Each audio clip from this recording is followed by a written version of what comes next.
আসসালামু আলাইকুম ওরহমতুল্লাহি ওবারাকাতু। আসুরার শ্যাম সম্পর্কে রাসূল সাল্লাল্লাহু আলাইহি ওয়াসাল্লাম বলেন, মদিনায় এসে ইহুদিদেরকে আসুরার শ্যাম পালন করতে দেখে এর কারণ জানতে চাইলে তারা বলল, এই দিন উত্তম দিন। এই দিনে আল্লাহ তাআলা বনি ইসরাইলকে তাদের শত্রুদের কবল থেকে মুক্তি দান করেছিলেন। ফলে মূসা আলাইহিস সালাম এই দিনে সিয়াম পালন করেছেন।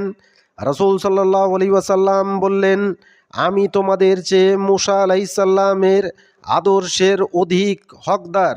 অতঃপর তিনি এই দিনে সিয়াম পালন করেন এবং সিয়াম পালনের নির্দেশ দেন। দ্বিতীয় হিজরি সনে রমজান মাসের সিয়াম ফরজ করা হলে রাসূল সাল্লাল্লাহু আলাইহি ওয়াসাল্লাম এই নির্দেশ শিথিল করে দেন।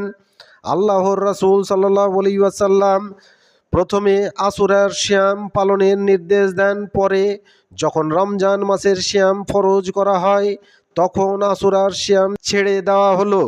যার ইচ্ছা সে পালন করত, যার ইচ্ছা সে ছেড়ে দিত। রাসূল সাল্লাল্লাহু আলাইহি ওয়াসাল্লাম বলেন, তোমরা আশুরার সিয়াম রাখো এবং ইহুদিদের বিপরীত করো। তোমরা আশুরার সাথে তার পূর্বে একদিন অথবা পরে একদিন সিয়াম পালন করো।